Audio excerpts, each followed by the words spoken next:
धाकड़ खबर बेखौफजुमा बेबाक अंदाज।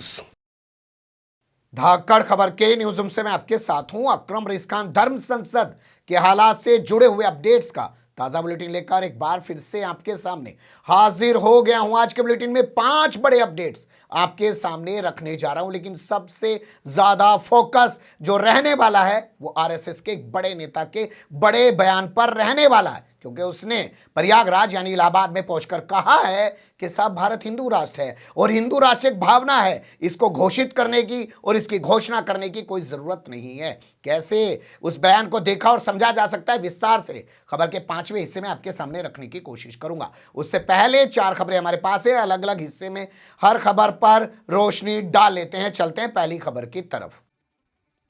पहली खबर छत्तीसगढ़ की राजधानी रायपुर से आ रही है। जी हां, उसी रायपुर से जहां 26 दिसंबर को धर्म संसद हुई थी। कालीचरण ने राष्ट्रपिता महात्मा गांधी को लेकर आपत्तिजनक बयान दिया था। उसके बाद उसके खिलाफ एफआईआर दर्ज हुई थी। वो अपनी जान बचाने के लिए मध्य प्रदेश भाग गया था। रायपुर पुलिस ने मध्य प्रदेश के खजुराहो से उसको गिरफ्तार कर लिया, जेल में डाल दिया। उसके बाद उसके खिलाफ महाराष्ट्र में कई जगह मुकदमे दर्ज हुए। वहां की पुलिस आकर रायपुर की जेल से उसको ट्रांजिट रिमांड पर ले जा चुकी है। उसी रायपुर से खबर आ रही है और इत्तेफाक की बात यह है कि उसी धर्म संसद से जुड़ी हुई खबर आ रही है। वहां पे अपने आप को साध्वी कहने वाली एक महिला का वीडियो मैं आपके सामने रखने जा रहा हूं, जो कह रही है कि अपनी लड़कियों पर नजर रखें, हिंदू लड़के सिर्फ सेल्फी खींचने में न लगे रहें। वो इस बात की भी परवाह करें कि हिंदू लड़की किन मुस्लिम लड़कों के साथ भाग रही हैं। अगर भाग रही हैं तो उनका पीछा करें, उन्हें पकड़ के लाएं और घर में लाने के बाद उनके माँ बाप की भी ठुकाई पिटाई करें। उनके माँ बाप से पूछें कि जब तुम्हारी लाडली इतनी महंगी महंगी चीजें लेके आ रही थी तब तुम्हें पता क्यों नहीं चल रहा था। और अगर फिर भी मुस्लिम हिंदू लड़कियों को भगाने का सिलसिला बंद ना करें तो बगैर निकाह के, ध्यान से सुनिएगा, बगैर निकाह के, बगैर किसी फेरों के मुस्लिम लड़कियों के बच्चे पैदा करो। सुन लीजिए बयान को। हिंदू कन्या की ओर अगर आंख उठा करके देखा तो आज से तुम्हारी औरतें हिंदुओं के बच्चे पैदा करेंगी, बिना निकाह के, बिना किसी फेरे के। लेकिन ऐसी हिम्मत आनी भी तो चाहिए। जवान जवान लड़के बेटे हैं, दौड़ दौड़ कर काम करते हैं, सेल्फी लेते हैं, लेकिन इन सेल्फी लेने से काम थोड़ा चलेगा। अगर कोई लड़की भाग जाती है किसी मुसलमान के साथ में तो लड़कों को करना चाहिए, उस लड़की को वहां से बुलाना चाहिए और बुला करके कान के नीचे 2 लगाए और साथ में उनके माता पिता को भी लगाए कि तुम्हारी बेटी जवान हो गई, किसी के साथ भाग रही है, तो तुम माँ घर में क्या करती हो जो अपनी बेटी पर दिखाई नहीं देता क्या? जब घर में लड़की नया सूट लेकर आती है, सोने की चैन लाती है, तो माँ की क्यों नहीं पूछती कि बेटा हमने तो तुम्हें 200 रुपए का सूट दिया था, ये 1000 का सूट कहाँ से पहन रही है? तो ये गले में सोने की चेन कहां से पहन रही? सुन लिया। अब ये बयान, विवादित बयान वहीं का बताया जा रहा है। हालांकि हम इस बयान की पुष्टि नहीं करते हैं क्योंकि हमारे पास वहां का वीडियो नहीं है, लेकिन सियासत न्यूज़पेपर ने इस वीडियो को ब्रेक किया है। देखना दिलचस्प होगा कि छत्तीसगढ़ की भूपेश बघेल सरकार अब इस मामले में क्या करती है। चलते हैं दूसरी खबर की तरफ। दूसरी खबर राजस्थान से आपके सामने रख रहा हूं क्योंकि यहां की राजधानी है जयपुर और वहां पे एक मंदिर के बगल में एक जगह है जहां पे सैकड़ों साल से लोग नमाज पढ़ते आ रहे हैं। लेकिन दैनिक जागरण की रिपोर्ट कह रही है और सुदर्शन टीवी इस पूरे मामले को लेकर हंगामा मचा रहा है कि भगवा गैंग के लोग सड़क पर उतर गए और कह रहे हैं कि सब मंदिर की जमीन पर कब्जा कर लिया और मंदिर की जमीन पर कब्जा करके नमाज पढ़ी जा रही है। दैनिक जागरण में छपी इस खबर के मुताबिक जयपुर के अंदर श्री लक्ष्मी नारायण मंदिर है, वहां पर मुसलमानों ने मजार बना लिया है। मुसलमानों ने मजार बना लिया और मजार बनाकर वहां पर वो नमाज पढ़ रहे हैं, जमीन पर कब्जा कर रहे हैं। इसको लेकर भगवा गैंग के लोग सड़कों पर उतर आए हैं। हालांकि इस मामले में सोशल मीडिया पर दूसरा पक्ष भी सामने आ गया। उसने कहा कि ये लोग नफरत की राजनीति कर रहे हैं, सैकड़ों साल से यहां पर नमाज पढ़ी जा रही है। कुछ लोग इस मामले में सोनिया गांधी को घसीट लाए हैं क्योंकि आप जानते हैं राजस्थान के अंदर अशोक गहलोत मुख्यमंत्री हैं, कांग्रेस की सरकार है। कहा जा रहा है कि ये सोनिया गांधी के इशारे पर हो रहा है और भगवा गैंग से जुड़ी हुई जो खासकर महिलाएं हैं वो सीधे तौर पर सोनिया गांधी को इसका जिम्मेदार ठहरा रही हैं। तो चुन चुन के चीजें निकाली जा रही हैं जिनके चलते नफरत और ज्यादा फैलाई जा सके, भड़काई जा सके और उत्तर प्रदेश समेत 5 राज्यों में भाजपा को चुनाव जीतने में मदद की जा सके। अब देख लीजिए कर्नाटक में क्या हो रहा है। कर्नाटक का एक रेलवे स्टेशन है, वहां पर कुलियों का एक रेस्ट रूम है जिसे आप विश्राम गृह भी कह सकते हैं। वहां पर कुछ कुली इकट्ठे होकर नमाज अदा कर लेते हैं। बस इस बात की जानकारी भगवा गैंग से जुड़े हुए हिंदू जन जागृति संगठन को हो गई। उसके बाद वो रेलवे स्टेशन पर पहुंच गया। दबायर की रिपोर्ट कहती है वहां पर जाके उसने हंगामा मचाना शुरू कर दिया, लेकिन जब रेलवे के अधिकारियों ने उसकी नहीं सुनी तो उन्होंने रिटर्न में शिकायत भी कर दी। पुलिस से दबायर ने बात की तो पुलिस के अधिकारियों ने कहा जी हमारा तो ज्यूरिस्प्रूडेंशन ही नहीं है, रेलवे की प्रॉपर्टी है, रेलवे का डीआरएम तय करेगा, रेलवे का जो आरपीएफ फोर्स है वो तय करेगा, ये जीआरपी तय करेगी, हमारा ज्यूरिस्प्रूडेंशन नहीं है, हम उसमें घुस नहीं सकते। लेकिन इस मामले को खूब हवा दी जा रही है। आप जानते हैं इससे पहले एक स्कूल में बच्चे जुमे की नमाज पढ़ रहे थे, उसको लेकर भी कर्नाटक में खूब बवाल मचाया गया, और उससे पहले ईसाइयों के धर्म स्थल पर, प्रार्थना स्थल पर भी खूब हमले किए गए। दबायर की रिपोर्ट कहती है कि इस रेलवे स्टेशन में 2 मंदिर बने हुए हैं, एक कक्ष भी बना हुआ है जहां पे ईसाई समुदाय के लोग अपनी प्रार्थना करते हैं, लेकिन मुसलमानों की नमाज पढ़ने को लेकर हंगामा मचाया जा रहा है, वो भी कुली के जो कुली हैं उनका विश्राम गृह रेस्ट रूम में। हिंदू जन जागृति संगठन ने इस मामले में हंगामा मचाया है। रेलवे स्टेशन का नाम जो हमारे पास निकल के आया है वो क्रांतिकारी सांग गोली जो है रेवन्ना रेलवे स्टेशन, वहां का ये मामला बताया जा रहा है। ये बेंगलुरु में स्थित है और इसको लेकर अब बवाल काटा जा रहा है। अगली खबर का रुख कर लेते हैं। अब आपको लेके चलते हैं हरिद्वार। जी हां, वही हरिद्वार जहां पर धर्म संसद हुई है। यति नरसिम्हन जेल में पड़ा हुआ है, वसीम रिजवी उर्फ जितेंद्र नारायण सिंह त्यागी भी जेल में पड़ा हुआ है। दोनों को अभी जमानत नहीं मिल पाई है, लेकिन ताजा खबर जो हमारे पास आई है वो ये कि हरिद्वार के शहर कोतवाली थाने में जहां का थानेदार इनके साथ खड़ा होकर हंस रहा था और ये कह रहे थे कि ये तो हमारा ही बंदा है, वो अभी तक सीट पे बना हुआ है, उसके खिलाफ कोई कार्रवाई नहीं हुई है।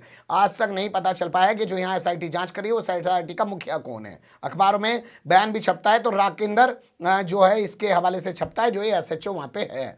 अब यहाँ एक एफआईआर और दर्ज की गई है। उस एफआईआर में देहरादून के रहने वाले नदीम कुरैशी ने आरोप लगाया कि वसीम रिजवी ने जो किताब का विमोचन किया था हरिद्वार की प्रेस कॉन्फ्रेंस में, उस दौरान उसने बहुत सारे आपत्तिजनक बयान दिए थे इस्लाम को लेकर और कुरान को लेकर, जिससे भारत की इमेज पूरी दुनिया के अंदर खराब हुई है। क्योंकि भारत की एक धर्मनिरपेक्ष इमेज पूरी दुनिया के अंदर है, इसलिए इसके खिलाफ मुकदमा दर्ज किया जाए। मुकदमा दर्ज कर लिया गया है और इसके खिलाफ कार्रवाई शुरू कर दी गई है। यानी वसीम रिजवी के खिलाफ एक और मुकदमा। वसीम रिजवी का इलाज ढंग से हो गया है। जब तक वसीम रिजवी था तब तक तो बचा हुआ था जेल जाने से, क्योंकि मामला सीबीआई के पास भी पहुंच गया था। जो उसने शिया वक्फ बोर्ड की जमीनों को खुर्द-बुर्द किया था तब भी जेल नहीं गया, लेकिन जब से जितेंद्र नारायण सिंह त्यागी बना है, अब्बा का नाम भी साथ में मिला है, तब से जेल में पड़ा हुआ है। और उसके साथ आने की वजह से यति नरसिम्हन जिस पे दुनिया भर के मुकदमे थे वो भी जेल नहीं जा रहा था, लेकिन इसके साथ आने की वजह से वो भी जेल चला गया है, यानी कि इसका ग्रहण उस पे भी पड़ गया। अब अगली खबर का रुख कर लेते हैं।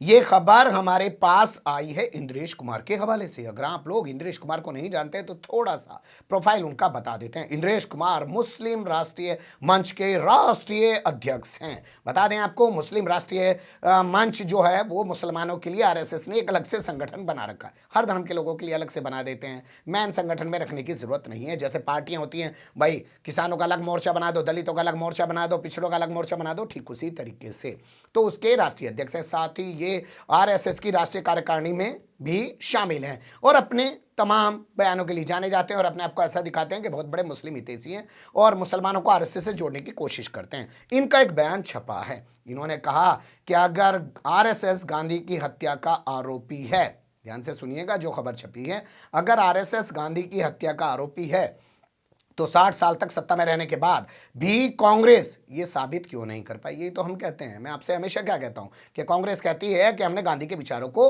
आगे बढ़ाया। मैं कहता हूं कि आपने नाथूराम गोडसे के विचारों को बढ़ने से कब रोका? अगर रोका होता तो आज ये लोग क्या सत्ता में बैठ गए होते? आज ये लोग क्या नाथूराम गोडसे का मंदिर बना रहे होते? आज के इस देश में नाथूराम गोडसे जिंदाबाद हो रहा होता? नाथूराम गोडसे वाले जब से सत्ता में आए हैं तब से गांधी के विचारों को कुचल रहे हैं और गांधी की विचारधारा को रखने वाली पार्टी को उन्होंने खत्म कर दिया या उस सोच को वो खत्म करना चाहते हैं और दोबारा खड़े होना नहीं देना चाहते हैं। इन्होंने एक इंटरव्यू दिया पीटीआई को, न्यूज एजेंसी है, न्यूज एजेंसी को इंटरव्यू देते हुए इन्होंने कहा कि साहब हमारे ऊपर जो इल्जाम लगाया जा रहा है अगर वो सच होता तो आरएसएस जो है 60 साल के दौरान इस तमाम चीज़ों का सामना कर सकता था। इन्होंने ये तमाम बातें कही हैं। इसके अलावा इन्होंने कहा है कि जो लोग भी भड़काऊ भाषा बोल रहे हैं और जो लोग भी विभाजन की भाषा बोल रहे हैं, कानून के तहत उन लोगों के खिलाफ कार्रवाई की जानी चाहिए। क्या कमाल की भाषा बोल रहे हैं जी, और वो भी MRM वाले बोल रहे हैं। इन्होंने कहा कि उन लोगों के खिलाफ कार्रवाई होनी चाहिए और राजनीतिक पार्टियों को भी ऐसी बयानबाजियों से दूर रहना चाहिए। उन्हें लोगों के बीच में भाईचारा पैदा करने और विकास की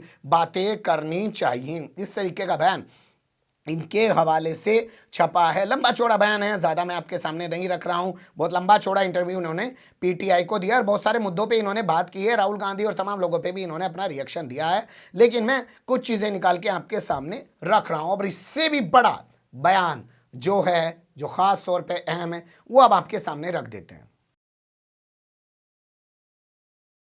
जी हाँ, इससे भी बड़ा बयान सामने आया है राम माधव का। राम माधव का थोड़ा सा प्रोफाइल आपको बता देते हैं। राम माधव राष्ट्रीय महासचिव हुआ करते थे कांग्रेस के, अब वापस वो चले गए RSS में। पहले वो RSS से ही आए थे। भारतीय जनता पार्टी का जो भी राष्ट्रीय महासचिव होता है वो असल में RSS से ही आता है।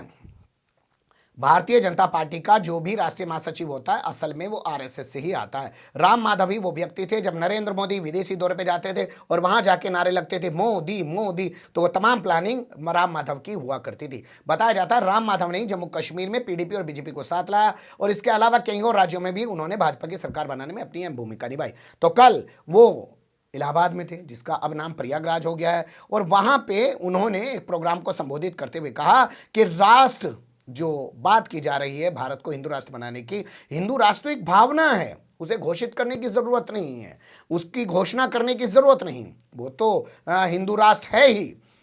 उन्होंने कहा कि आधा सफर हम तय कर चुके हैं और आधा सफर हम बाकी का और समय में तय कर लेंगे। इस पे पीछे हटने का कोई सवाल पैदा नहीं है, क्योंकि जो लोग 10 साल पहले तक अपने आप को सेकुलर बता रहे थे, वो अब मंदिर मंदिर घूम रहे हैं और अपने आप को हिंदू बता रहे हैं। यही तो है हिंदू राष्ट्र और यही तो है सांस्कृतिक राष्ट्रवाद। इसमें फर्क नहीं किया जा सकता, इसको घोषित करने की जरूरत नहीं है और संवैधानिक बदलाव करने की जरूरत नहीं है। यही लाइन पिछले कई साल से लगातार मैं आपसे कह रहा हूं। पार्षद से लेकर प्रधानमंत्री, राष्ट्रपति तक RSS के लोग बैठे हुए हैं। अब ऐसे में क्या संविधान बदलने की जरूरत है? ना, सत्ता उनके पास है, पावर उनके पास है, राज उन्हें करना है। और कैसा हिंदू राष्ट्र बनेगा? कब बनेगा हिंदू राष्ट्र? किसे कहेंगे हिंदू राष्ट्र? जब आप लोगों को लगेगा कि तिरंगा बदल दिया गया, भगवा गया है, जब आप लोगों को संविधान बदल दिया गया। सब जगह RSS के लोग बैठे हुए हैं, चाहे सत्ता में हो चाहे सिस्टम में हो, और कैसे हिंदू राष्ट्र बनेगा उस बात पर मोहर लगा रहे हैं खुद राम माधव। तो प्रयागराज में प्रोग्राम क्या था वो थोड़ा सा देख लीजिए। प्रयाग संगीत समिति में एक प्रोग्राम का आयोजन किया गया, जिसमें हाईकोर्ट के कुछ वकील इकट्ठे हुए और उन्होंने कहा सांस्कृतिक राष्ट्रवाद में अधिवक्ताओं की भूमिका।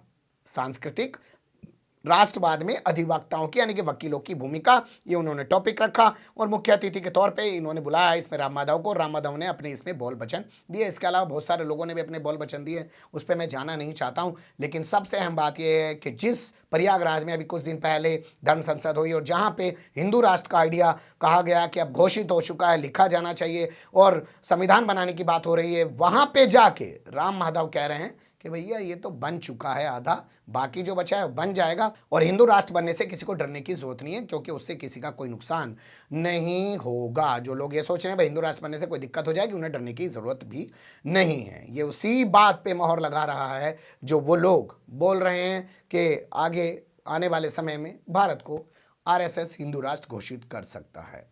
बने रहिएगा धाकड़ खबर के साथ। फिलहाल कमेंट्स के रूप में आप लोग अपनी राय दे सकते हैं, खबर को लाइक कर सकते हैं, चैनल को सब्सक्राइब कर सकते हैं और ज़्यादा से ज़्यादा हमारी खबरों को शेयर कर सकते हैं। फिर ऐसे ही किसी सुलगते हुए या उलझते मुद्दे लेकर मैं आपके सामने होऊंगा हाजिर।